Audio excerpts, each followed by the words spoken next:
This video is kind of a follow-up in response to previous videos I did about why I think the iPhone 12 Pro, let me be precise about that, the 12 Pro and 12 Pro Max would sell substantially worse. In fact, maybe go as far as to say, by Apple's terms, they could flop if they don't have 120 hertz. A lot of people disagree. A lot of people think 120 hertz is overrated. You don't think it's that big a deal. Who cares? No one can tell the difference anyway. And in today's video, I think I've collected some definitive proof that I would love to see discredited by someone who can somehow gather more data, but I did everything I could to prove to you guys that 120 hertz matters much more than you think it does. Let's begin. I should also preface this video by saying this is not a leak coverage, okay? I don't know if it's gonna have 120 hertz. One day leakers say it's confirmed, yes, it's totally happening. The next day they say, no, actually it's not happening, and they flip-flop back and forth. Basically, we don't know. And my personal prediction is I don't think there's gonna be 120 hertz, and I do believe that will significantly impact the sales of the 12 Pro and 12 Pro Max, mostly because of the data I've collected from taking polls both on Twitter and YouTube. And before you all go, well, Drew, you have a very tech-oriented audience. Your audience is mostly techies anyway, because the average consumer isn't watching your YouTube videos. The average consumer just, goes and buys whatever they want. Well, you'd have an argument if we were talking about the average everyday iPhone, but we are talking about the Pro iPhones today, right? I know this for a fact because I also ran a poll to see what most of my audience will be buying, and when I asked them which iPhone 12 they'd be buying, it seems like the vast majority of my audience was interested in the 12 Pro and 12 Pro Max in the first place. So between these polls that I ran, I always included an option for people who don't plan on buying the 12 Pro no matter what. So there was always an out if you didn't care if it had 60 or 120. And thanks to YouTube and Twitter, we have now polled basically around 13,000 of you guys to see if you would get the iPhone 12 Pro only if it had 120 hertz versus people who would get the 12 Pro no matter what. By the way, I'm in the smaller camp. I'm actually of the team that is buying the 12 Pro Max no matter what, because I just want the biggest display size. But as you can see here on Twitter, where we got nearly 5,000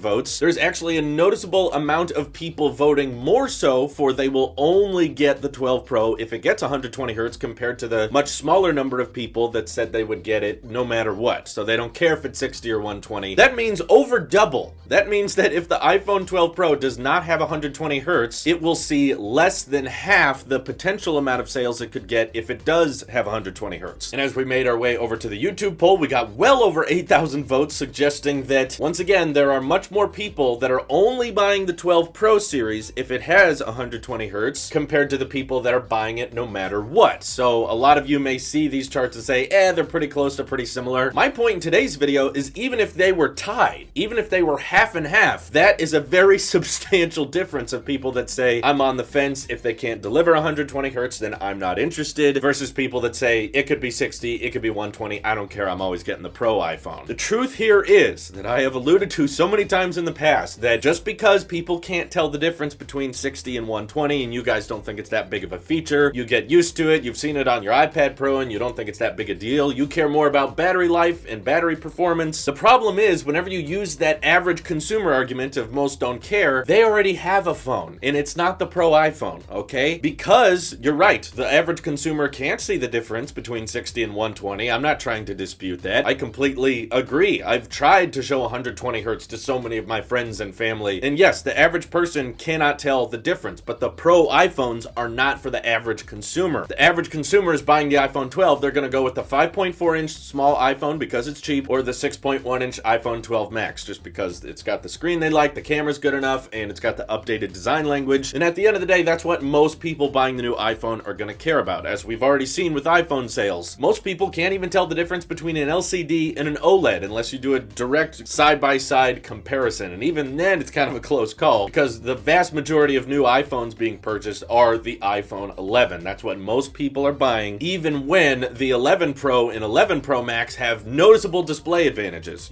They have a smaller and larger option, they have OLED, they have thinner bezels, they're made of stainless steel, they got the telephoto lens. So now, leading into the iPhone 12 lineup this year, you're telling me that the Pro lineup is not even going to have as many screen size options compared to the cheaper iPhone, which now now comes in 2 sizes. Also, both those sizes now come with OLED. Yes, for sure, they'll be 60 hertz. There's no question there. And most people will be totally fine with 60 hertz, but the fact that you can get thin bezels and OLED on the cheaper iPhones means that the regular 12s are just going to sell incredibly well. There's no question there. They're not going to flop. Everyone's going to want to buy those things. But if Apple's releasing 2 iPhones this year that are both 6.1-inch OLED displays, and the only difference between the two, that there's still a $250 price gap between the two, is this one has, a LiDAR sensor, a telephoto lens, stainless steel edges, and faster 5G modems. No one is going to want to spend the extra $250 for that alone. I'm exaggerating, of course. Obviously, there's some people on the internet that will, but it will be a significantly lower number compared to the people that are willing to upgrade if there is 120 hertz, as my polls have suggest. Also, a very, very common comment I've seen across all my videos is at the same time, no one cares about 120 hertz, it's not that big a deal. While at the same time, an equal number of comments of people saying, I will only get the 12 Pro if it has 120 hertz, especially a lot of people that haven't upgraded yet that are still rocking the iPhone 10 or they're rocking an iPhone 7 or something, and they're like, I'm still gonna hold on to this phone for a long time and I will only get the 12 Pro if it has 120 hertz. If it doesn't, it won't feel like that big of an upgrade for me. So yes, there's a lot of you out there that think it's overrated, that think it's too big of a deal, and that it won't make that big a difference. I'm not trying to change your mind about that. All I'm trying to say is you clearly don't care about that particular feature, and that's fine. You're not required to. I get it. Some features are a big deal for some and not a big deal for others. But to act like that there is not a huge demographic and a huge chunk of the market that does care about this feature, as they're seeing other flagships adopt it in the Android world, as we've seen it be almost the continuously favorite feature of the iPad Pro. People love that they've had promotion on these things for years, and they would love to have that on their iPhone as well. The demographic is out there. You may not be a part of it. You may not be,